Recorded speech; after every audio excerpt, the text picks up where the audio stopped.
Hey everybody, welcome to No Breakaways, your source for all the Zwift racing tips and tricks. We're back with another episode of Outside the Draft after a 3-week break. I was on vacation in the Virgin Islands. So yeah, I mean, I should look really tan and good. We're here with our normal, regular, boring host, Jordan Shane, Peak Form Coaching, pro cyclist for Elevate Webaplex, and Finesse Esports. Jordan, what's happening? Not too much. Just being boring, Just being a being no boring. Yeah, boring not podcast. really. Not really. You Yeah, always not come with training. that hot takes, and we traded a lot of texts about how Jackie and I wear short socks and everything. Yeah, So I listened to that yeah, podcast and I know. I was I I was was a very little happy. nauseous at points. I was a little nauseous with that non-sock talk crap, I man. was happy we Oh, got to do that without you. And of course, I know Kevin wears socks though when he trains because he's a proper cyclist. So yeah, we have our special guest, our proper cyclist, Kevin Bouchard-Hall. He is Team Velocio, which I'm very jealous of his shirt. Am I saying that right? Velocio? Velocio. Velocio. Okay, so I no already shit. messed it up. And of course, the Nowhere Fast podcast, a Zwift cycling podcast that I absolutely love. Listen to it every time. I was just telling him before the show that I was listening to him on Sunday. And I'm like, I got to reach out and see if he'll come on the show. So yeah, Kevin, how's it going? Thanks for joining us. It's going good. Thanks for having me. Excited to talk more about bikes and Zwifting. Yeah, I'm all about it. yeah, bikes and not moving anywhere, which is really my forte. Yeah, so let's get a little bit into your intro, Kevin. Tell us a little bit about your background, how you started cycling. We were just talking before the show. It's pretty cool stuff, and tell us a little bit about your journey. Well, I guess it would actually start. My brother, I have an older brother, Derek. He's 12 years older, and he was a bike racer. And he got into bike racing when he was in college. And at that point, I was a first grader. And my parents were super parents, and they went to everything that they could. And they dragged me along. So I grew up sitting in the back of a car driving to bike races to watch my brother race. So I knew what bike racing was from an early age. And then basically, once I got old enough to start riding, I started mountain bike racing when I was a junior and did a bunch of that locally because I grew up in Vermont and there was a really good scene there. Racing with Jeremy Powers, when he was a junior. Yeah, and then I was a runner. I did mountain biking. Derek had a whole career. I then went to college, and I went to college to run at University of Vermont. And I also had a pretty busy class schedule, and basically meant that I made none of the practices. I went from a coach in high school that was like really personable and cared closely about all the individuals, and was a very kind of wholesome, caring coach. And the coach of the UVM team at the time was on his way out, and he was old, and he was just like, you had to earn him to even look at you. And that didn't jive with me. Anyway, so I stopped running, but they had a bike team, and I knew what collegiate bike racing was. My brother did collegiate bike racing. That's how he started bike racing. And so I joined the UVM cycling team and fell in love with it immediately. And I was like, oh, this is the best sport ever. I can see why Derek is into this. Guy had never road raced before that, really. So I got into road racing in college, and by the end of college, I was good enough to be on the national team full time. And at the time, that was like the feeder program for the Postal Service. It was really well funded, and I lived in Europe for 2 years and bike raced, and the goal was to make it to what the Pro Tour level is now. They weren't Pro Tour teams then, but I was close. I rode with a lot of guys that did make it. We were talking before, and that Ted King and I rode together, and Timmy Dugan and Tyler Farah and all these guys are now retired. Brent Bookweiler, who just retired. And I remember when he came over to Europe for the first time, we did this Triptyque d'Ardennais race.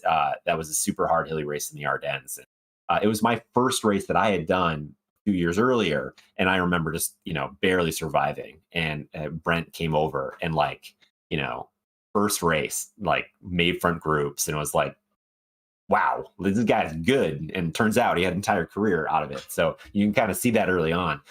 So that was the kind of generation I raced in. And, I raced up until I was out of the U23s, and I just didn't quite make it. Wasn't quite good enough. There's more to that story, but more or less went back to regular life, went to grad school, and had kids. And it was a long way away from exercising, really. There's a little bit of triathlon in there, but for the most part, I gained a lot of weight and grew a giant mustache and picked up the banjo and played old time music with friends that just did that. And yeah, and then we had kids, and I was like, wait a minute, my son will never know that I was a bike racer or that I was athletic. I miss all of those things. Family was doing it like a group of all the boys and my dad to do a trip to ride out in the Alps. And I was like, I should probably start riding if I'm going to do this trip. So I started riding again and getting fit. And then that's when Zwift came in. And I was like, I play a lot of video games, and I have a gaming background. And they kind of like went together. Okay, biking, getting in shape, bike racing, games, Zwift. And I've been Zwifting since beta, since the little island.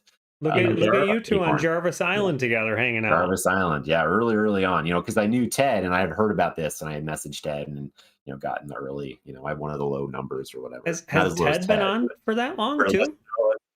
Oh yeah, his number's like 8 or something. Yeah. What's your number? Mine? His? Oh, I have to look it up. It's Jarvis, Is this is like who's top dog, huh? We're sizing. Well, I don't think I'm there. I'm 10,157 if memory serves. 10,150. Oh, okay. I'm pulling it up right now. I was gonna say no. I am 2,670. Oh, he's really beat me by a few months. Yeah. Let's see. Yeah. I am not like that at all. I am my co-host on one of the co-hosts of Nowhere Fast, Mike Swart. His number is even lower than mine. Really? So he has the lowest like regular person number. That's not like a Ted King. I have 815,745. So crap, man! I didn't even know there's that many. I didn't know there was that many either. Maybe they made an exception for me. Maybe I'm like dead last. Rick belongs in the hundreds of thousands. I know. I know. Maybe I should just turn off my video and let you guys talk for the rest of this. Yeah, we'll just talk about Jarvis stuff. Yeah, it's all the burner accounts. I've made several burner accounts. I once had this. I'm getting off topic, but I once had this idea where one of the like just random races that because you can pair your power meter to multiple devices. So I ran as many Zwifts as I could at the same time. So I had 4 Zwifts running, and I had them each paired to a different power meter. Between the trainer and my stages and doubling up. And I made a pack of me in a race. And I tried to have all the guys in the race name different things after the theme of a guy that always gives me a hard time, T-Doctor, who we talk about all the time. Anyways, we had various T-Lawyer and T-Doctor and T-Dentist. And I had this pack of guys. And I couldn't keep them all together, which was hilarious because there would be like, there's a little bit of difference between different power meters. Even just 10 watts or whatever can turn into a little different. But then you end up in different spots. And if someone lags behind and gets off the draft, they're gone forever. And they kept shooting through the pack in the back. I couldn't keep them in the same spot. But you only can do that for, I don't know what the trial is. It's like 10K or something like that. So, all those trials ran out. And I was like, that's a lot of work to make these fake accounts. But you don't even need a working email address to get a Zwift account, by the way. I just made like totally random thing. So that's the thing you can do. I'm sure that's against term of service in a statute. It wasn't for anything. It was a thought. It was an experiment. I wish you had it on video. I would have loved to see it. Yeah, that's classic. I think I tried the RL team of just me. Yeah. So that kind of came that was born of a few years ago, before the pandemic. I did a cyclocross race, and it was Ice Weasels, which is kind of a party race. And what I was planning to do with Colin, who runs the race, he runs cross results and all that stuff too, was I was going to have a TV set up with the internet with the Zwift going, and I would run it on my phone and would be paired to my power meter. And I would do the cross race around the course, but in the middle of the course would be the TV showing the Zwift race that I was doing concurrently. But I wasn't able to get it, like getting a TV working with internet in the middle of a field somewhere turns out not easy. So I just did it for sake of doing it. I lost internet connection, and I never actually finished the race. I do have a Zwift file from me doing randomness, but it didn't finish the whole thing. Well, you're a trailblazer though, because I watched the Lionel Sanders Jan Frodeno event, and they were racing a real Ironman, but were also on Zwift at the same time. Oh, is that what they did? I heard about this, but I didn't actually watch it. Oh man, I should have trademarked that. I did this years ago. They were just riding on Zwift on Tempest Fugit, but it was pretty cool, actually. They owe you a bunch of money, Kevin. Yeah, well, some of that investment capital money. Yeah. Yeah. So then in the ZRL, halfway through the season, Ted was out at a training camp before he broke his collarbone, and he was still racing with us. And he had some issues where like he didn't have the through adapter because he was borrowing a trainer because he was at somebody's house. And anyways, he couldn't get his bike to work on a trainer. And I said, if you really wanted to, you could like just go outside and run it on your phone, but it's super dangerous, so it's a bad idea. And he goes, "That's right, I'm going to do it." So he did it, and he did this Zwift race riding outside. And he finished. I mean, he stayed in the front group for a period of time, and he did like 28 miles an hour and 400 something watts for like an hour in this race, but he still ended up getting dropped, which is my favorite part. Like, if anyone who hates Zwift and thinks it's not real, like Ted did 28 miles an hour and 400 watts for an hour and got dropped, right? Like that's the thing where you think outside that wouldn't happen. But obviously, there's a game to it that he wasn't able to play because he was literally outside. But I commend him for trying it, but it's a terrible idea. No one should do it. Yeah, we do not endorse trying to race on Zwift outside. Yeah, maybe on a cross course where it's closed, but I'm gonna not a short track mountain bike course though. You gotta watch out with porta potties. Oh man, no, that's okay. That's amazing stuff. I'm off target. I'm sorry. That's good. You asked me about my history. Now we're talking about these are the nature of this program. Yeah, one time we talked about our favorite Disney movies, so we're not more off topic than that. So for like 40 minutes. Yeah, for a long time. Yeah. Okay, so tell us a little bit about Velocio. I went, of course, I looked at your roster. Also, before we even get there, I came to know you through watching you on Ted's video cast thing or whatever that is. Yeah. I saw you guys racing, and that was super cool. Really well done. Yeah, I remember that. I went to Ted, and I don't know why I came up there. I was like, you know what? You should do Zwift racing with me, or we could do. You're doing these videos. I could like come over and like we'll do a thing where I teach you how to do Zwift racing. He's like, yeah, let's do it. And a lot of people have watched that video. Yeah. So again, because that connection, he lives close by, and we went we didn't go to college, we raced against each other and all that. But and he's sponsored by Velocio, which is kind of obviously one of the connections. So Velocio is run by I'm friends with one of the co-owners, or became friends with him, and they're they make cycling clothing that's really nice, and they're focused on making sure that they're sustainable and it's made with that they're paying attention to the environment and they care about that, and it's really, really nice, and it's designed well. I remember the first time I saw Ted and Velocio, and I was like, what is Velocio? And that kit looked awesome. I actually want to buy a kit. I still have all this old kit, but anyways, that's another thing. But like, so Velocio is it's fairly local to us. It's out of New Hampshire. All this stuff's handmade in Italy, but like it's designed here, and all my friends are part of it, and Untapped and whatnot. And somewhere along the lines, they have like a New England team of friends, and I got into that, and we basically are like a kind of a road team. We didn't mean to be. It was meant to be like a New England like elite team, but it just turned into a masters team.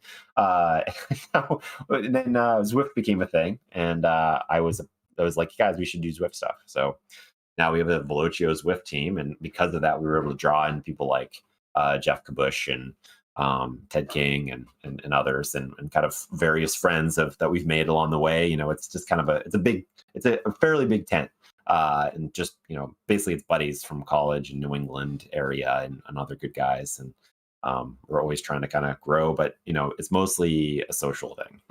We enjoy the racing and it's exercising, but really it's like a social group.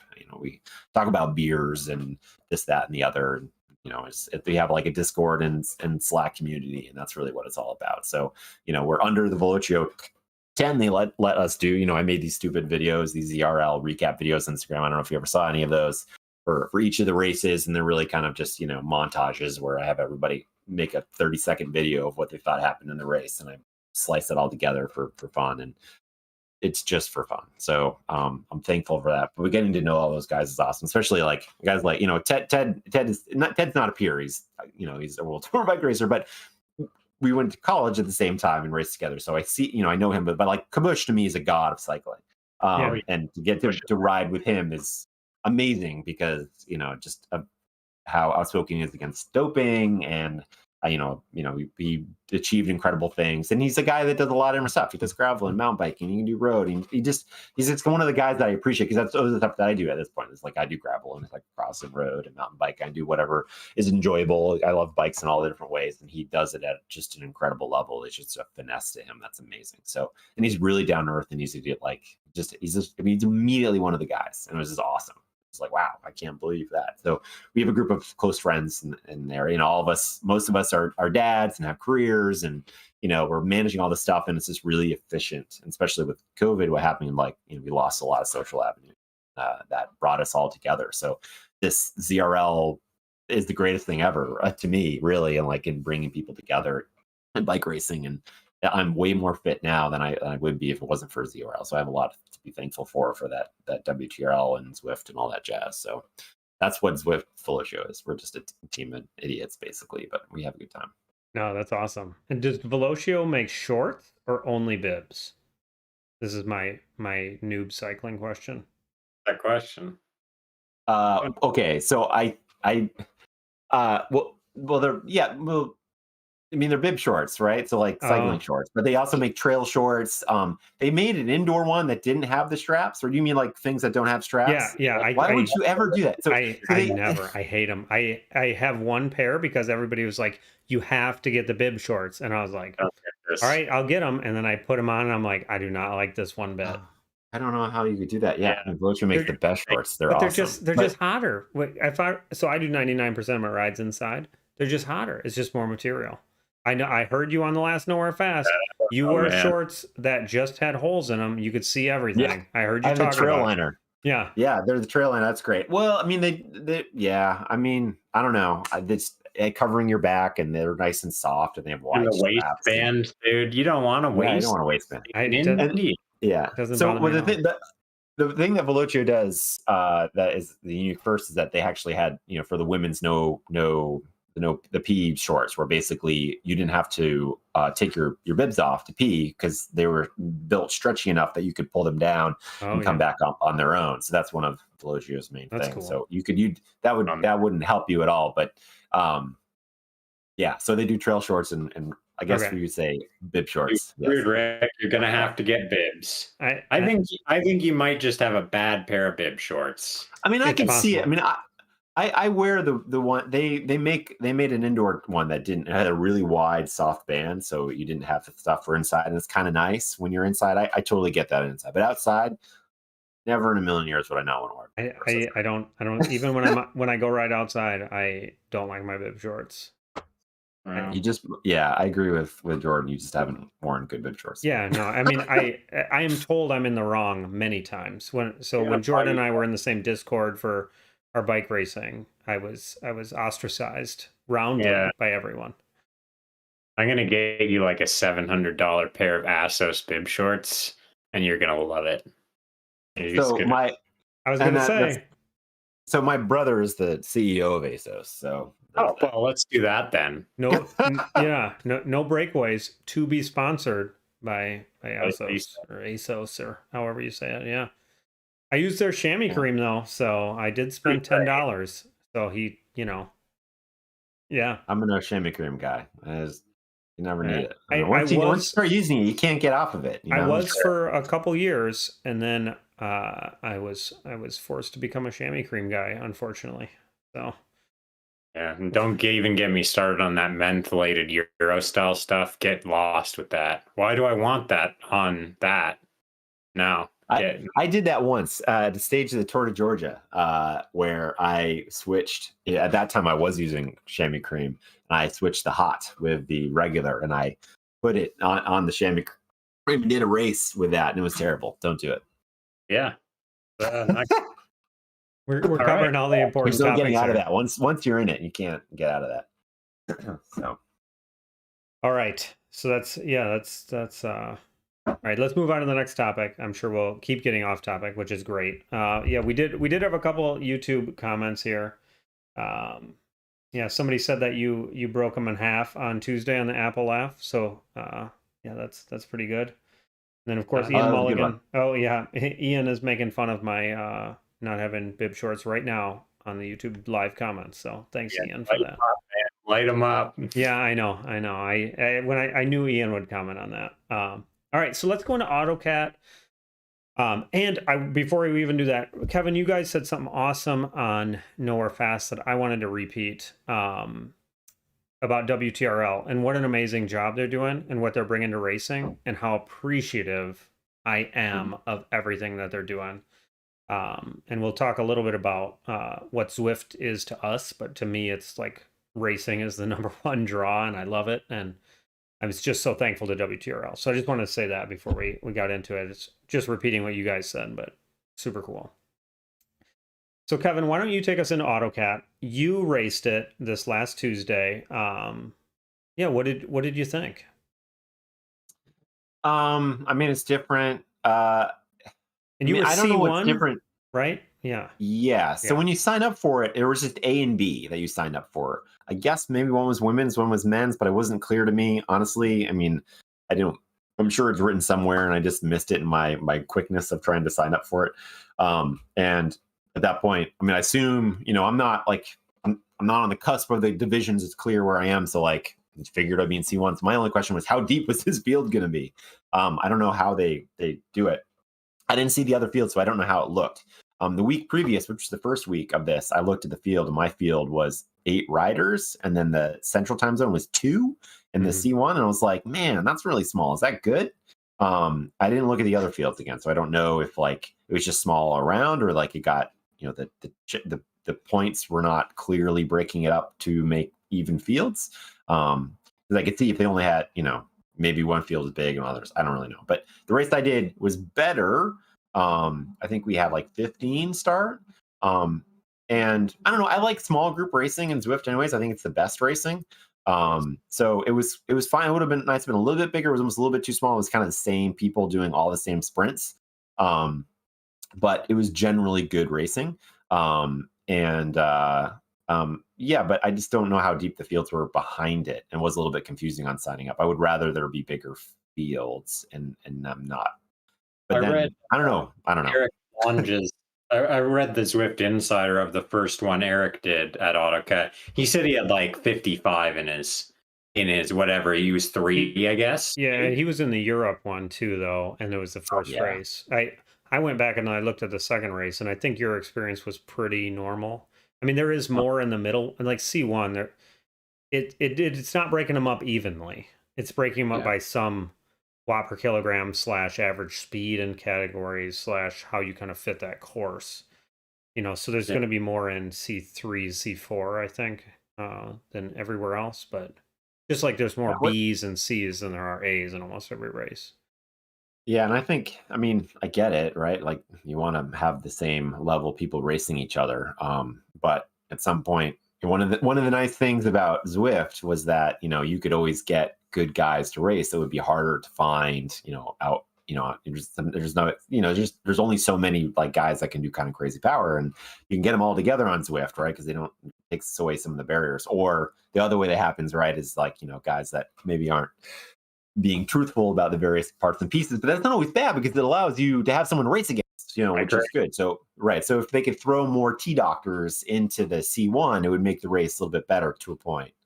But I mean, I don't know how you do that, but I mean, you need some people to race. If it's too small, then it's kind of weird. It was really slow in between. I've raced you on this course, that Big Apple, Jordan, in, I think, season 1. When you guys were tearing up everybody on, I think I was there was me and one other dude that wasn't on your team that made the group. It doesn't go fast in between because there's no reason to, right? But then I guess that's small group racing, which is on the road. So it's kind of nice. So it's tactical. But when it's a points based thing, there's not enough people to bleed out points. So it's really Right. That might speak to more of an issue of them trying to do big racing series in the summer. Just not interested. And so I actually really like the Zwift Classics idea. The idea of making certain courses and special. I won the Apple Lap, that, people would know that, right. Where it could grow into a Paris-Roubaix. I won Paris-Roubaix this year. Right. I didn't. But it hasn't happened yet. No, exactly. Yeah, October, I'm lined up for it. I think I got a shot. But yeah, it's probably I hope they're not wasting this format on the summer because it just seems like no one want. I certainly don't want to race on Zwift right now to any big extent, and it's like the fire's not there for a lot of people. It's normal. You don't want to race, especially with ZRL running 3 seasons in a row. It's like people are done. So I hope they don't waste the format. That was my thought because I do like that. And then Autocat, like, yeah, I haven't raced on it yet, obviously, but I did some reading, and I just don't really. I think it's a flawed premise. Like, I don't understand what the idea is. So you're basically saying like, okay, well, I'm a strong rider on this course, and that's my special ride. Like, I'm going to do well in that. No, you're not. You're going to get upgraded on that course, so you'll be mediocre yet again. And like someone like Rick, who specializes in drafting and punching above his weight, too bad, buddy. You're going to be with the guys that are, that much better than you. I don't get it. Like, I don't think it solves the issue because if you're cheating, you're just going to get the fast times anyway. And you need so much data to make this work, right? To collect enough course times to get an accurate CAD. I don't think it's very feasible. And then I don't really, yeah, I don't know. Like, people still, I don't think it's cheat proof either. Like, I could just ride around slow on some courses. Like, I don't know. It'll take a lot of enforcement to make it work. And then it's like, to what end? You take away people's special courses where they're good. I don't know. It's kind of defeating. Yeah, so I have quite a bit of thoughts on this. So I mean, I know I've said this a million times on that, but so like I'm a high cat B, depending on my fitness level, mid to high cat B. So it's an interesting thing because I signed up when I was in C3, and one of my teammates that I ride with, who I'm on the draft B team, he got second in the world champs, whatever that was. I think it was called the world champs, the B world champs. He got second. So I mean, dude's a killer. Dude is a killer, right? I mean, as far as Bs go, right? He's 3.9999999. No. So he's not sandbagging. He has 7 to 10 hours a week to train, and he trains the hell out of them, and that's where you get. You know what I mean? Like, he's not like me where I'm really drafting a ton and I'm averaging like 3.2 every race. He's pushing it. He's legit like high cat B. But he got put in C3. And then some of our teammates got put in C2, even though they're 15 second, 1 minute, 5 minute, 20-minute power are all lower than him. Yeah. And I was like, that's like, what is going on here? And we were talking, and like some of it's based on how fast you've gone on other races, which that seems to be priority one, right? Is like, how fast have you done the Apple lap course? But that part I don't like, because if I ride with 75 Cat B riders on the Apple app and we're all really strong, our time's going to be faster than Kevin's time was with 10 people. Just from pack dynamic. And we're going to go down that stupid hill going 100 kilometers an hour. He can only go 70, So, and obviously, like, I am not comparable to Kevin. So like, you're both yeah. I can't grow a good mustache like that though. So,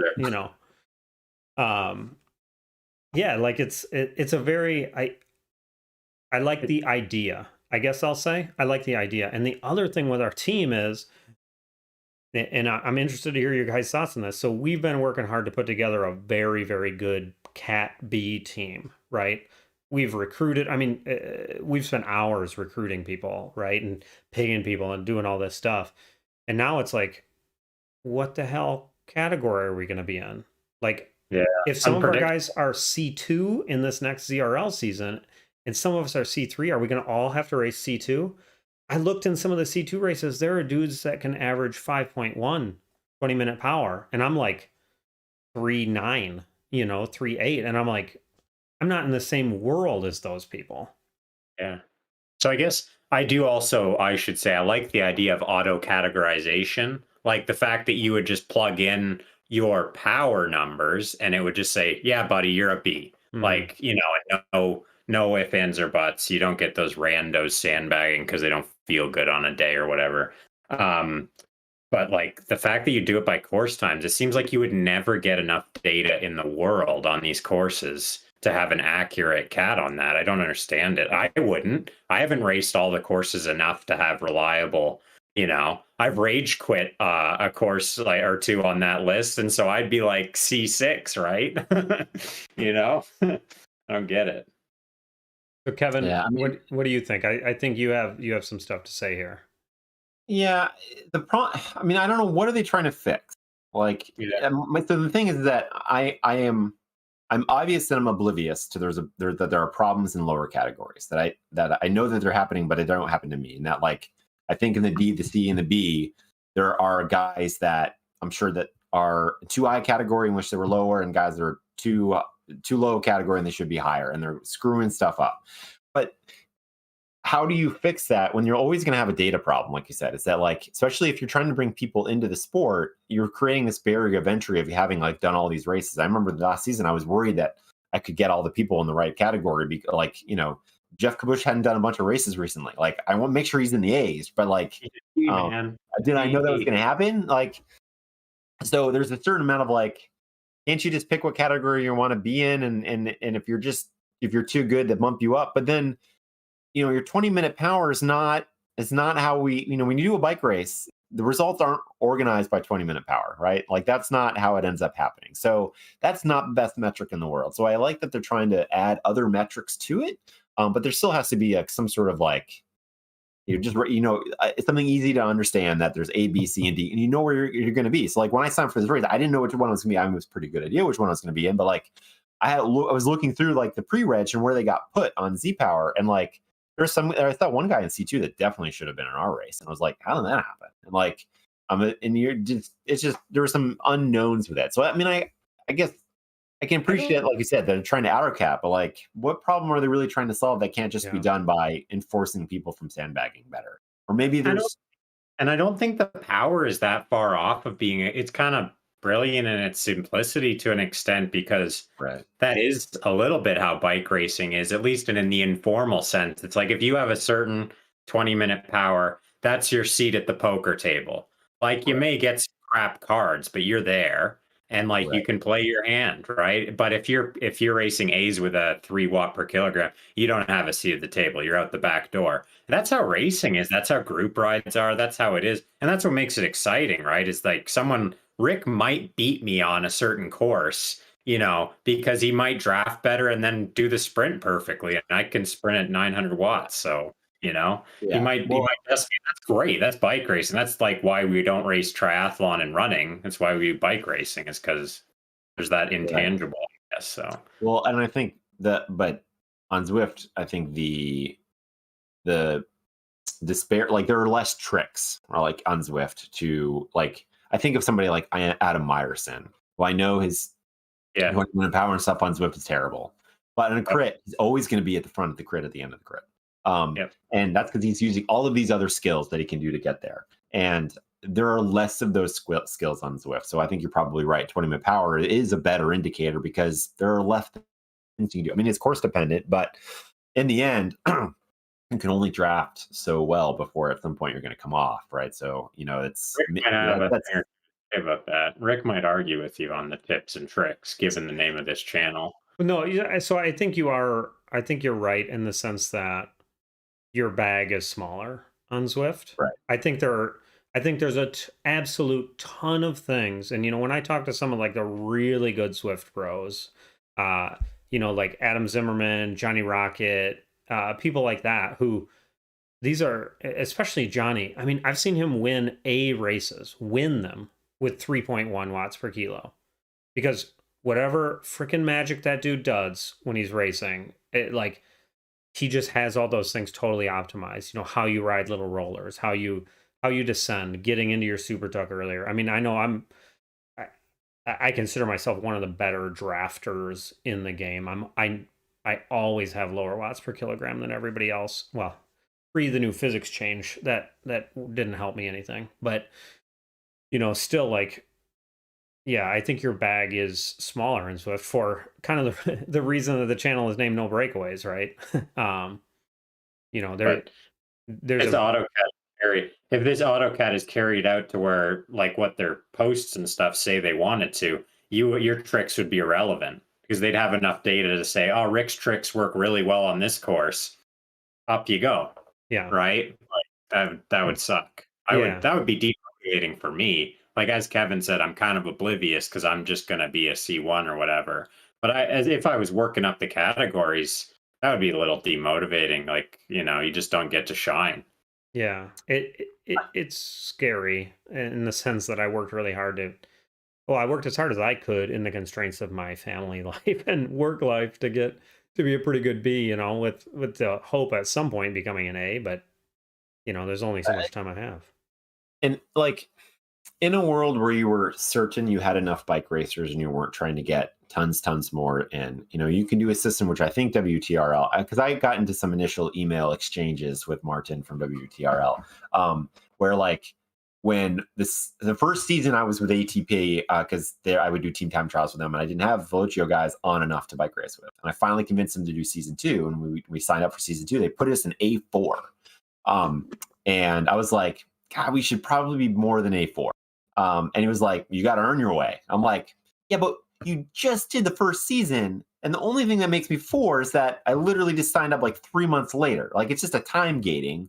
And you don't have enough data. It seems like, but he's like, well, no, we want to make this thing and work your way up. I'm like, okay, well, I guess it's got to start at some point. I get it. So here we're going to have a system. We're going to work our way up. You can only move one. He's like, you can only move one up. You can from A4 to A3 to A2 to A1. It's going to take 4 seasons for us to make it to A1, which is kind of like a big penalty, it seemed like, for just signing up literally the second season. Because by the time you made it to the front, you're like already like a veteran. You've only barely missed any of the racing, and it took you that long. It seemed kind of crazy, especially with the number of teams coming in and out. And it's just like, but anyway. And the next season, they just threw us into A1 anyways. So it was like, wait. So where I'm going with this is like, if you knew you had all the people you wanted, like you didn't worry about, you could do like a bike racing system where you start as a Cat 5 and you earn points, and it has nothing to do with your watts per kilogram, it has everything to do with the results, and you work your way up through the categories through results and you do points. And then at the top end, you have the guys that have shown that they're the best at the game, whatever that looks like for them, whether it's lots of power or lots of drafting or all the tricks, is that the other. Like, it would be cool to do that, but so it's never going to be that way, right? Like, it's kind of seasonal. You're trying to bring, still trying to bring other people in. You still have bike racers that kind of look at it side-eyed, and you need it to get it bigger. You need to be able to have a guy like Jeff Kabush be able to jump in and just do C1, right? Like, and all the people in between, like, they need to be able to jump into their category easily, know what it is, and then start racing. When you have this Autocat, you're creating a time gate and a data gate, and I don't know if that's the long-term play. I mean, maybe eventually, but not now. Does it make racing any better for anyone else? Like, even we were talking about the first season. That's the best question. Yeah. Question. False. No, but the first season we were talking about finesse, it's like we were really wanting to be in the Premier League season 1 because a lot of those guys were already at that caliber. And so we just walk through and wreck every race. And I don't think it's fun for everybody else because it's just, by the end of it, it's like people weren't even showing up anymore. And it was kind of, and I'm sure the same with you guys in A4 working up. It's like you just smash everybody. And so it's like, work your way up, but to what end? Like, it makes it worse for everybody else, not better. And that's what you're trying to avoid, right? Is people getting smashed. So I don't get it on that end. Yeah. The same happened with our B team. We got put in B2 because we missed like one race at the very start. And I mean, we just smashed everybody. And like at the end of the season, they're like, hey, Draft, we liked racing with you, but we're really excited for you to go away because we're sick of you. And it's like, yeah, right. I mean, right. I mean, that's the thing with the leagues is that, for it to be done properly, it needs to be graded, all the way down rather than chunked out. And you have these, high peaks in the wrong spots, and, where they move through is weird. And what the second division is supposed to get the ones that kick down from the first and the ones that upgrade from the other, but it's kind of this dead zone because maybe 3 wasn't very good anyway. Like, it was never going to work that way. They needed to have some sort of, and maybe that's why they're trying to do this, right? Because they want to seed all the teams, not in this kind of arbitrary way. And how do they do that? They need to figure out a way how fast all the guys are. Maybe not everybody has. I don't know how it's difficult. I mean, I see why it's a problem. Like if it splits up a team like Rick's, then that ruins the entire thing, right? It's like I just want to race with my boys, basically. Like, I don't want to race with my appropriate level. I don't care. I want to be with my guys. And so Yeah, that's I mean that. I saw I saw someone in my Discord copy a post from Facebook or something like that where they said this next season in August or September, I think they're going to have like seeding races of some sort. And I don't know what it is or like what it's trying to do. I don't know if either of you guys have heard anything about this, but I'm like, because I of it, saw a slide about basically, for the next season, there was going to be some sort of seeding race. I didn't know if that was just for Premier League or if that was going to be for the other divisions. You know, part of us, like we had a team, we had 3 versions of our team in the A's. And that's what I was talking about when these splitting and the weirdness, that is in a division. So within the A1, A2, A3, A4, that's where things get wonky. I would hope that the A, B, C, D is clearly delineated and teams can stay together through that. But when you get this weirdness, that's where I wish, can you just put them all together? How no, it depends. I mean, your Euro ones might be too big, but American ones probably could have them all together. But I've lost my train of thought. But basically, yeah. Oh, yeah. So I saw the thing is like, I don't know. We had all these different teams, and we had won A2 and A1. So, but we didn't make it to Premier League. So we're hoping that we're going to have our 2 teams together in A1 next season, because that's kind of how they said the progression was going to go. Of course, they change the rules each time, and that's the most fun for us because we have so many guys that all want to play. Like if we have an extra spot, we have all the dudes. We're all in the same race together. We're hanging out in the Discord. It's more fun. Like maybe it's less. I don't know. It's more fun for us because everyone's together. It's kind of weird when we do all the races and we'd have 3 different teams where we're kind of talking, but we don't know in which race and. Because we just wanted to be together talking. Now we're all going to be in the same race, but maybe not. They do this Autocat thing, but I don't know. Yeah, are they going to have to come September? Are we going to have to do a bunch of races to find out where we are? And that's just, to me as a team organizer, it sounds like a headache. Well, and as a team organizer, like we got to know because like if half if half your team is C2 all of a sudden, right? And I mean, you guys are killers. I'm just saying, like if half your team's C2 all of a sudden, and you're like. Well, do you have to race C1? Like, or can you just move up? Or, and your C1 guys are like, and because that's what we're trying to figure out too. Like, if our team gets split in half, we don't have enough on either side. All our C3s are going to have to move up. If you don't have enough people, you get disqualified. You won't score points. Yeah, that's true too. There's all sorts of those little rules. And I think, like, overall, what you guys said off the top, like WTRL, big respect, because this is like something that, you'd ask me a year ago right now, would this even work? I'd be like, hell no, that's hurting cats, right? Impossible, especially with the influx of people, increasing. But at the same time, I feel like the way that this is sustainable is like keeping it simple and easy for outsiders to understand coming in. And like this reads of increasing complexity, not decreasing. And it just... You're adding layers all the time, multiple seasons, A1 to 4, and more rules about this and that. And it's just like, I don't know. I think you can probably rule yourself out at a certain point and people just won't get it. So you got to walk the line, I guess. Well, but this is an experiment. To be fair, this is like, they totally labeled this as an experiment. So, Yeah, it's just, I think for all of, we have 3 people on this show who do Zwift podcasts, right?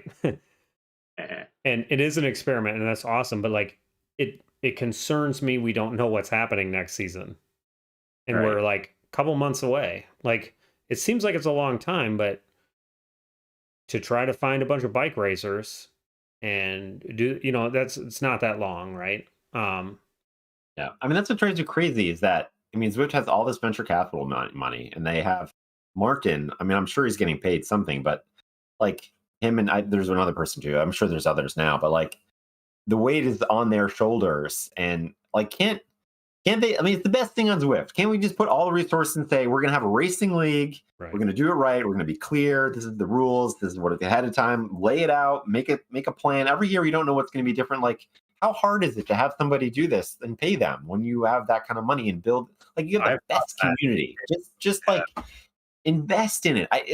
Time and time again, I feel like I love Zwift and I love WTR, but just invest in your product and your community. Like have points. on the screen so you know where the places are. Like there should be a way to make the game more gamey and or not necessarily gamey, but like make the experience easier for everyone involved. Like you have Nathan Guerrera and David Towell doing their own like they're spending hours broadcasting the races and making them pushable to stuff, but they have to deal with like not getting enough information and like you have these people who are so dedicated to making this awesome, and all the racers who are involved that are loving it, and like throw a bone, right? Like Zwift Power was this cool, and you guys didn't support it, and in fact, you made it worse somehow.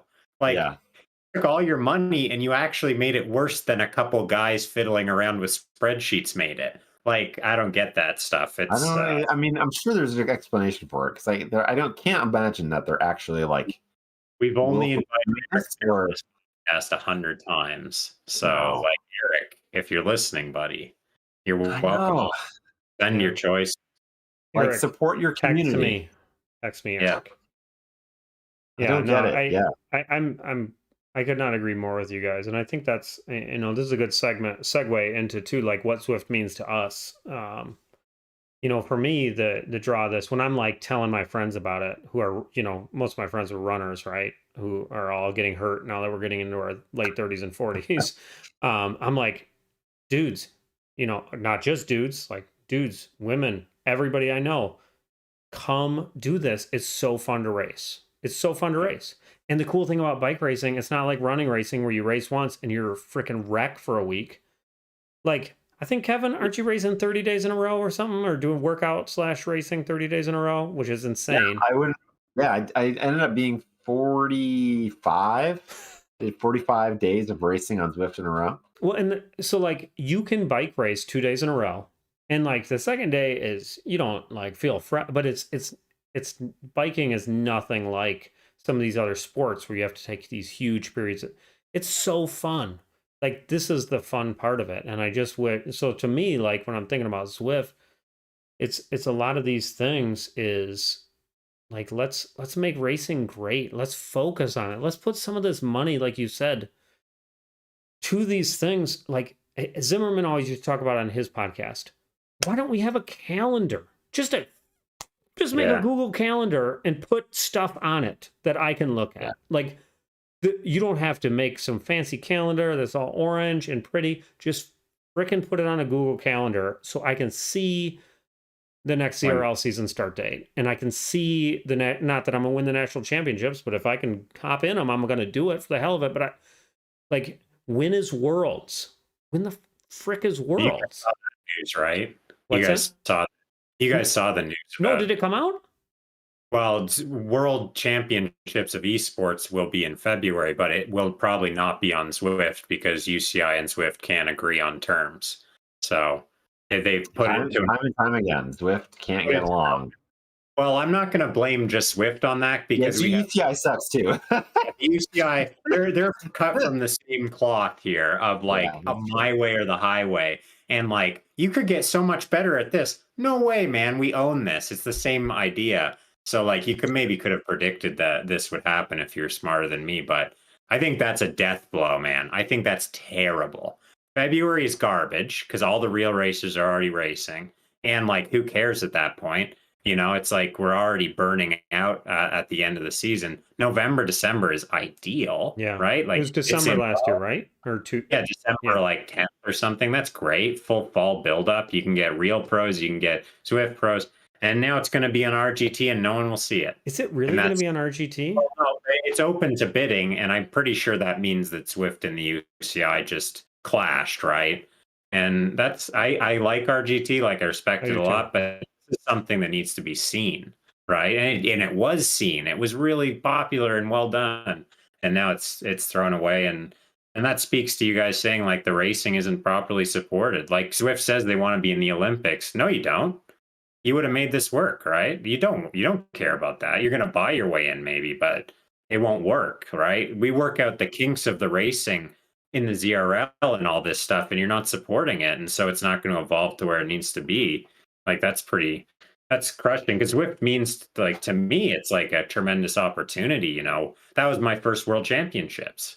right? I never made it as a U23 to the Worlds. It didn't pan out, and as a an elite, it's a pretty difficult team to make. That was so cool. And like I told Emily after that, is like, hey, maybe I'll actually go to the Olympics, right? Like pipe dream, but hey, like I made the team, and this could be in the Olympics, and I did pretty well, and it's super fun, and how cool would that be? But that opportunity might be waning because there's all sorts of these problems, and I just wish they were getting better. Like any other tech company, they have bugs and stuff, and they get fixed, and like the product progresses, right? Like the first iPhone had a lot of issues, second one was a lot better. Swift, it's like on the racing side, it's like, is this actually getting better? I don't know. So it's frustrating in that way. There's a lot of other stuff that's really valuable about Swift. Like I tell people the same as Rick. Like I tell people all the time, like good chance, like if you buy that smart trainer, you hook it up to Zwift, like 80% chance you're gonna love it. Like this is gonna change your life because people do get on there and it's such a high success rate. But yeah, there's different facets. I wish the racing was better supported that way. So what do you think, Kevin? I mean, so you just recruited well, I mean, I'm assuming you played a huge part in that, like recruiting these high level professionals and probably lots of friends too. Like, what is Zwift to you? Like, how are you presenting it and how do you see it? I mean, for me, like, so my wife's a nurse, so she's at work right now. My kids are in bed upstairs. Like, I work full time job, and like, I don't have a chance to ride outside most of the time. So for me, Zwift is my only way that I can exercise.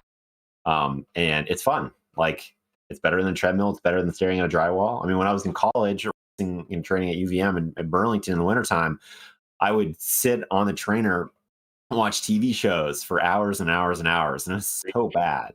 And now I don't I don't think about it at all. I jump on my bike is right behind me, and this is the computer here, my air conditioner and fan, and like I'm in the family area, like, and I know my kids are safe, and I can ride and do good training, and it's really efficient, and it lets me then be somewhat competitive outside still. Like now I can do real races. I can do Green Mountain Stage Race and big gravel races, and I can go to Leadville and whatever. And like I can do these things now because of the training that Zwift has allowed me, because it's mentally no longer exhausting to ride inside anymore. So that's what it means to me. Like, and the team part is just community. Like I live out in the middle of nowhere, and my friends are all over the place, and I'll be able to expand my friend group by having these Discord and Slack channels and something to kind of rally around and have a date where people do stuff. And I think it's really important, especially as an aging person with kids, and it's just hard to like do anything fun and socialize with people,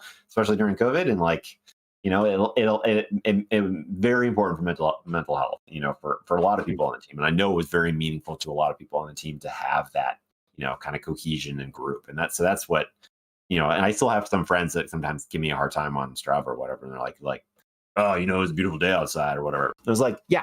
Are you going to watch my kids? Are you going to go to work for me? Are you going to relieve my wife? Like, come on, guys. Like I'm riding my bike. It's not that I prefer the inside. It's that this is actually fun and it works for my lifestyle. I will see you outside. I'm going to kick your ass. That's how true, it goes. man. No, Yeah. I think what you said especially resonated with me, like about the team. I mean, I met Jordan through a team. I met a lot of friends over the past year and a half. I mean, people who are legitimately, I was hoping Jordan would come to Intelligentsia here in Chicago. Like, I'd for sure drive out to see him, like we were at one point we were talking about like doing a Midwest training camp out here, like with these people that I've never, seen. I don't even know what they look like, right? But you get to be these really good friends, and it's been awesome for mental health. And yeah, I mean, like you said, Kevin, I have 2 little kids, I have a job. Like sometimes I have an hour 15 to train. If I ride outside, that means I got 45 minutes to ride. If I ride down here, right next to me, I got an hour, Like that's a meaningful difference.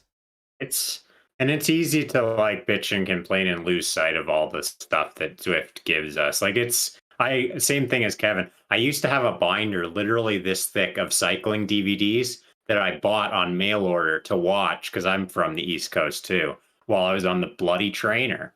Right? I kept the VHS machine because I had these old tapes that my coach gave me of like Paris-Roubaix 95. And so like Zwift came along. And I met all these people. And during the pandemic, like I don't know whether I'd still be racing on the road as a pro if I hadn't had some fire there competitively and some validation and some I raced with my pro team on Zwift and it kept us together. And so there's all these positive things and like how many people have I seen go from the couch to Zwift and now it be like a good part of their lives. It's awesome. But at the same time, like I feel like we give a ton to Zwift, in terms of money and in terms of like our participation and our willingness to go through all this stuff. And we're also a group of customers that like actively want this to be better and better and better and better. And so like Zwift needs to give a little bit back or else like we can't just be waiting for the IPO. Like we're not in the same situation as you guys, right? Like we're not going to make millions of dollars when this goes public. So we kind of want it to keep getting better now for us, I guess, is the thing. So yeah, it's a give and take, but like, we just always want it to be better, I guess. Well, I kind of drawing back to I'm in a video game guild. So I'm coming back to this. I played World of Warcraft and played it since it's come out. It's like 19 years or whatever, and I've been playing with a lot of the same people for all that time. So I'm well versed in online communities. People you have not met or may not meet, but you can talk with them all the time and have this community. And there was a lot of bike racers that have never been bike techie geeky, and they're not into that, right? And especially with COVID, I keep saying this, is like they've been really isolated because if you've not used to having an online community, your community's gone, right? And like that's opened that thing up. So, but I've been comfortable with that a long time. But going back to the game thing, it's like we have this game that Blizzard makes all these decisions. We complain about the game all the time. We love the game. We've been playing it for decades, but we still complain about it because we want it to be better. And I think that's totally normal. And that must be, drive them crazy to have this really invested player base, whether it be the video game or Zwift, that complains all the time, but are on it all the time too. But I don't know. There's got to be a way to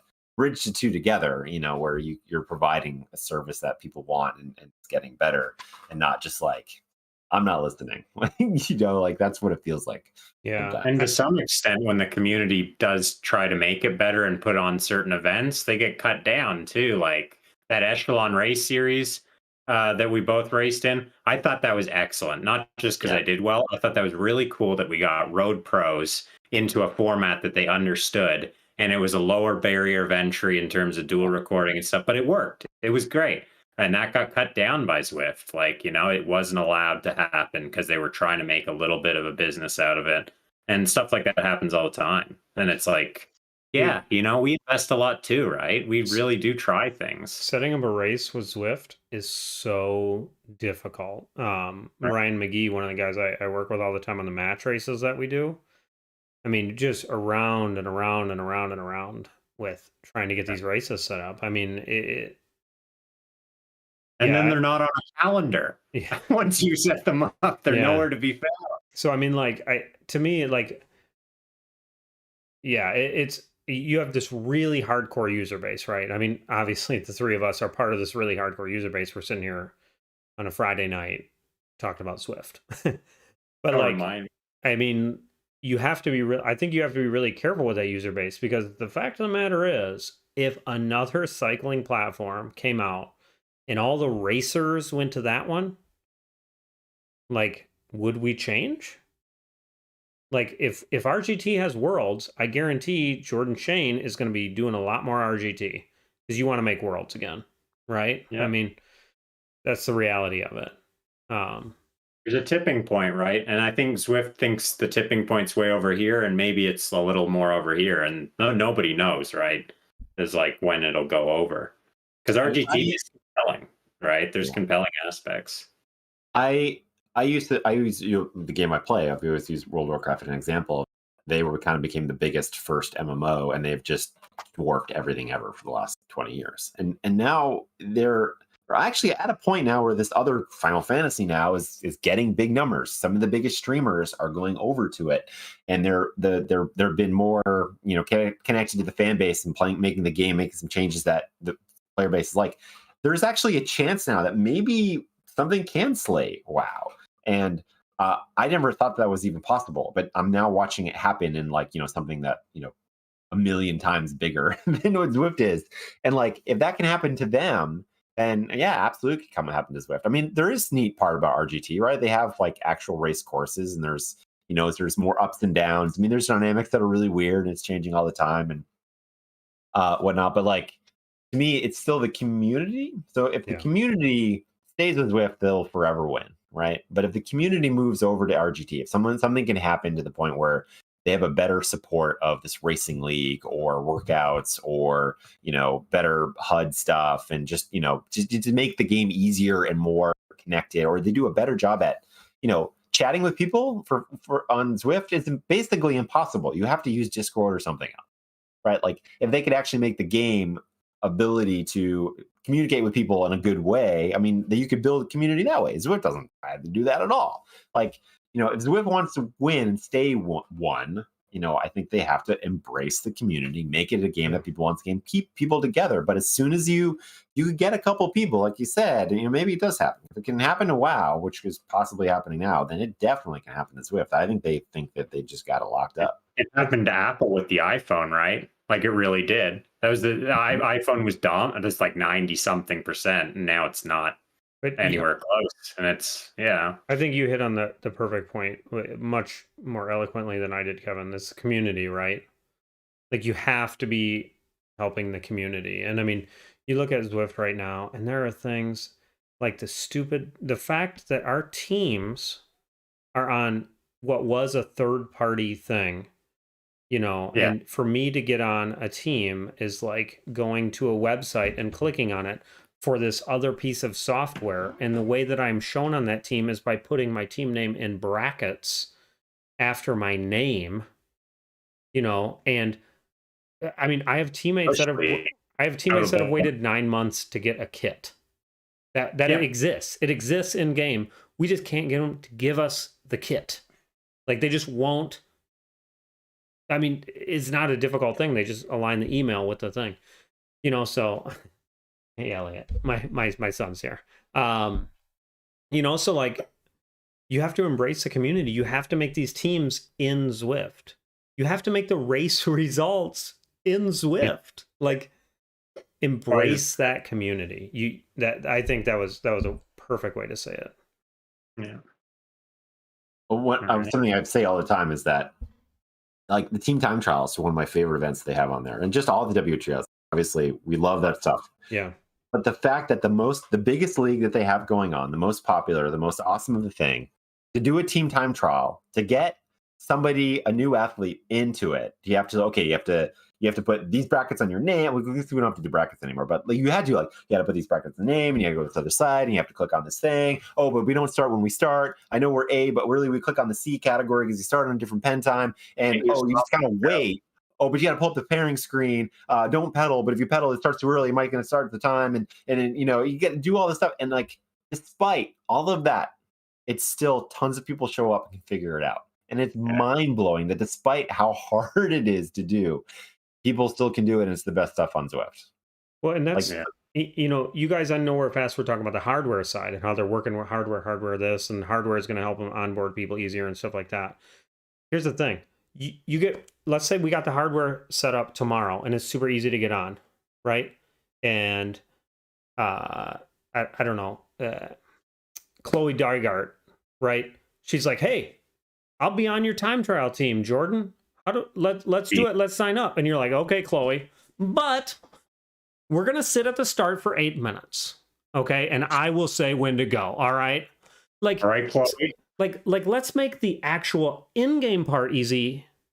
Maybe before we worry about the hardware side, software company. You know what I mean? Like the in-game part is, in a lot of cases, a big pain in the ass. And like, and hey guys, like I got news for you. If you put all your eggs in the hardware basket and then you start screwing people around with that, that'll be a game changer in a bad way.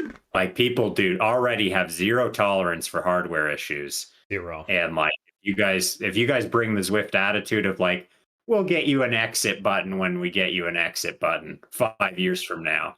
Like if you bring that to the hardware, it's going to be tough times. So I don't know, man.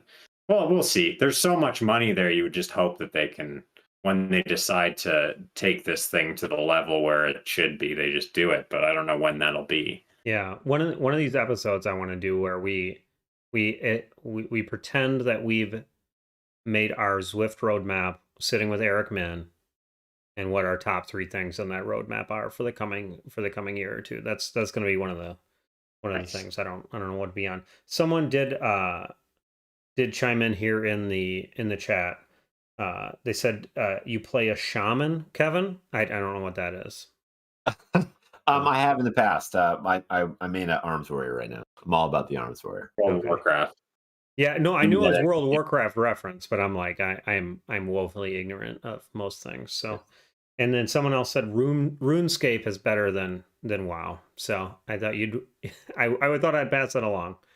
Yeah, it's another game. Yeah. I've heard of them. You know. So yeah, no, this is good stuff. It's super interesting. I love the community side. I think that's probably the biggest takeaway for me. Like, let's focus on the community. That really is what Zwift is about, right? That's it. I think we covered the Zwift power thing. Yeah, so let's hop on. We've been on about an hour. Let's get to, this is a fun one we do with all our guests. So Kevin, you're now going to get to tell us about 3 of your biggest cycling mess ups. So not like, oh, I swerved in front of a guy. Well, it could be I swerved in front of a guy and crashed a whole field. That would be a good one. But let's Never done let's hear about it. Oh man, I don't know how to. It's hard to. I'll tell a few stories. Most recent one, saying biggest. It's hard to say that. That's. I don't know what that is. Just 3 you want to talk about, really. Yeah. How are we going to know? So most recently, I did this road race probably about a month and a half ago. It was pretty, good for New England right now. Trooper Briggerhoff road race. There's a bunch of good guys there.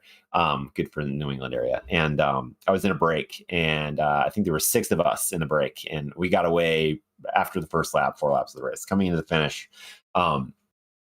Basically, you have the last K, there's a little bit of roller to flat, you have a turn, and there's about 500 meters to the finish line, flat finish, slight turn to the left side.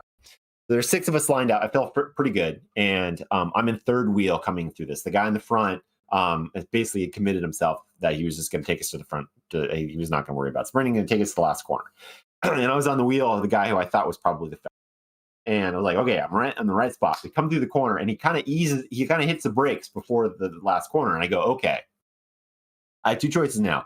I can brake 2 and worry that the guys behind go and I miss the train, or I have to jump and I get off.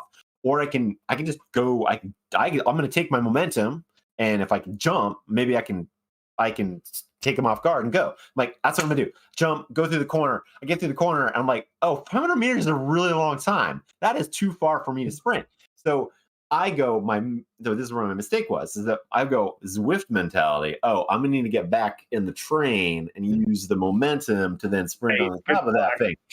So I ease off, and then they come by, and I can't get back on, and I've run out of room on the road because I can't get back on because Zwift, the draft is not the same on Sunday. I totally Zwifted myself out of the race.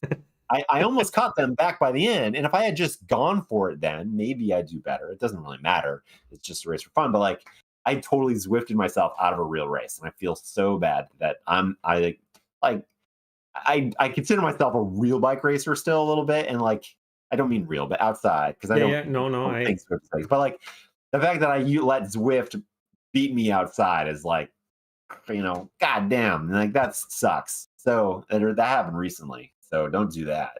What else?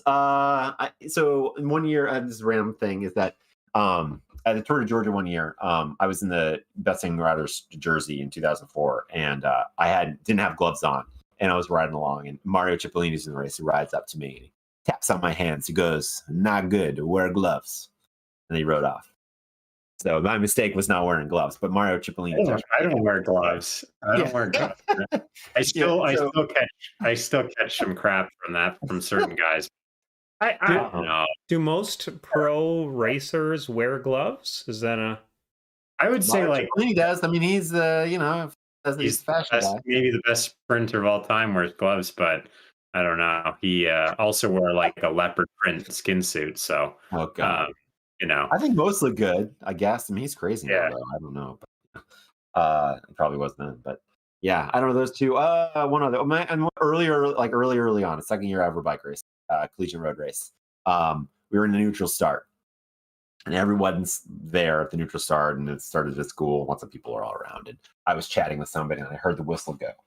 And I pedaled, and I rode my bike like not even an inch, and got my bike stuck in the lead moto, like between the disc rotor and the rear wheel. And the rest of the race goes off, and I'm stuck with the moto guy, and the bike stuck, and everybody just watching the guy who like crashed like not even a half a second before the bike race. Yeah, Nice. and yeah, so getting unstuck, and that was probably one of my stupider things I've ever done. Yeah, That's pretty There's good three. though. That's Like a good you one. couldn't do that. You couldn't do that again if you tried, right? Like you couldn't get it stuck in there again if you No, tried.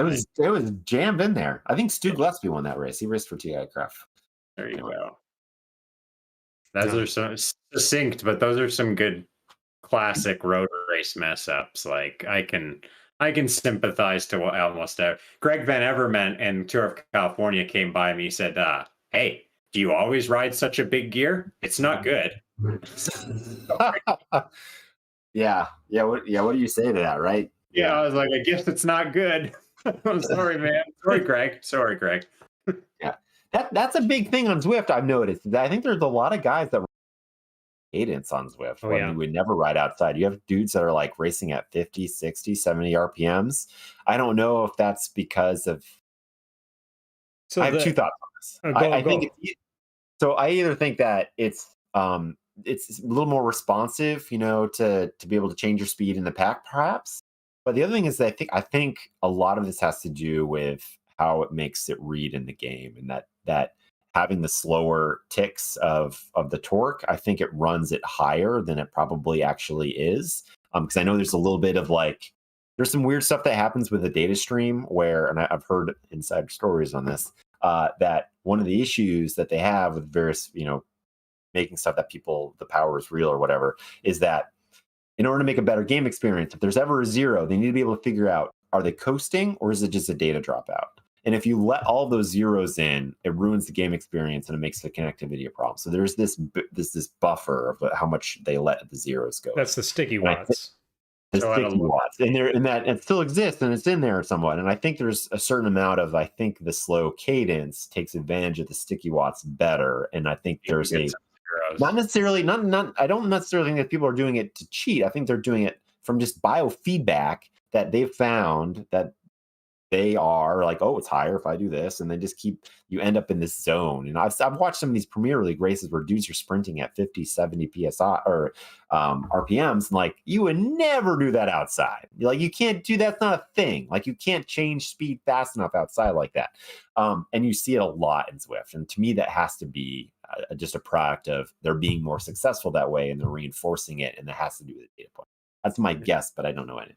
So I know some people with a really low cadence, they're able to modulate their power better. So so some people, and I am very high cadence, Jordan. I know you're pretty low cadence, but like a lot of people, they're able to draft better with low cadence because they can do, instead of like having to change your cadence quite a bit and you pop your power way up, you could just like slowly ramp it a little bit and catch just right in that perfect area in the draft. And that's the opposite to how it is on the road, because it's a lot more snappy. And if you try to grind up a gear to get to a gap, you're gonna lose it. Yeah, so that's striking actually. I wonder if we could get some guys and gals that just picked up road racing off of Zwift. It would be interesting, their experience vis-a-vis cadence and stuff like that. That's one of my kinks is guys that have never done road racing and they get really good at Zwift. And I want a drone to follow this person in the race for the first time and just watch it. I don't necessarily want them to do badly. I just want to see what happens. Don't get the drone to follow too closely. You might lose the drone too. Yeah. So I just, between tactics and how they sit in the field and the corner and how they do the power, I just want to see it all. All right, Kevin, I've never done a group ride even. Never. I've ridden with 2 or 3 guys. I've ridden with 3 guys before. Oh. It's the extent of my group riding. So your project. Could be me. I'm not really good at Zwift though, so you're very experienced at Zwift, so it'd be like good commensurate. You've done how many races? I could crash the hell out of people. It'd be great. Yeah. I'd be come with a broken collarbone and everything. That'd be Well, it's all great. about just having fun. Like, what's fun, right? Like, I love the Zwift seasons and I love run racing, but if I can do a group outside, I'm definitely gonna do that. So that's also very fun. I want to race outside so bad. I'm just petrified of breaking a bone. Like I don't have time to have a broken arm or something. Right. Sure. Well, I mean, I think there are. Quickly as you might be led to believe, but Yeah, I mean, there's events that you can do. I mean, I think fondos and gravel races and these more endurance things where you start as a big group, but it breaks up, and you only have to take as many risks as you want. I mean, getting into like high level road racing and crit racing, yeah, that's not the same thing. There's a barrier of entry there. You need to, but there are lots of participatory events out there that are welcoming to you. Let's find Rick a fall fondo. I think that's the cool. thing. Yeah. Crits seem like the most fun and would fit me best because I'm like just punchy and I'm used to riding for 40 minutes. I'm terrible at crits. I still love crits. But yeah, I know. I need to do something. Jordan, you ought to fly out here. And we'll or I could fly to you, whatever. I don't know why. I don't know why you have to come to me, but what's easier for me. You can see the guest bedroom is empty, so you're always welcome. There we go. You should talk to Emily first. But just sign up to Green Mountain Stage Race. Burlington Crits, one of the best crits in the country. Oh, so great. I podiumed in that crit once as an 800-watt sprinter, so it's my favorite. There you go. It's a great course, man. That is fun. Yeah, I love it. Cobblestones, Rick, in like 90 corners. It's Let's do great. It. Right in the downtown. All your friends are there. Well, maybe your friends will be there, but lots of people are there cheering. It's on the main drag. The lake is there. Oh my God, it's awesome. It sounds like my thing. Maybe that'll be my first bike race ever. Cobbles, 90 degrees. Do it. Yep. All right. So let's wrap this sucker up. Jordan, give me your sponsor plugs. Let me hear about everything. Yeah, Elevate Webaplex. We raced a couple times already this season, but we're headed on to the road in August, so it'll be hotted up. We got lots of stage races. Where you at? Where you at in August? We'll be at Joe Martin Stage Race, which is in Arkansas, and then I will be at Canadian Nationals in Quebec, and then we will be at a couple crits, and then we'll be at Gila in New Mexico, and then we'll be in Taiwan in November. So nice. Good times. Air miles are coming back. So that'll be good. And then, peakformcoaching.com. Yeah, I coach athletes on Zwift, off of Zwift. Couple spots open at the moment. So if you're interested, peakformcoaching.com. Awesome. Kevin, how about you? Velocia, I like it. They're my team. They make really nice clothes. And Untapped is a great product. Support Ted. He's awesome. Awesome. Nowhere Fast. Nowhere Fast. There we go. I was like, we're missing something. On the Wide Angle Podium. Yeah. Network of podcasts. And Mike Swart, myself, and Zach Schuster talk about Zwift. And it's not very serious. And but we are seriously into Zwift. But we also realize that we're idiots. There's that. It's a great podcast. I'm always listening to it. So highly suggest that.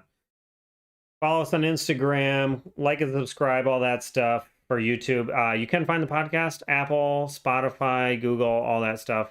Should come out tomorrow, I hope, if I have time or depending what I'm doing.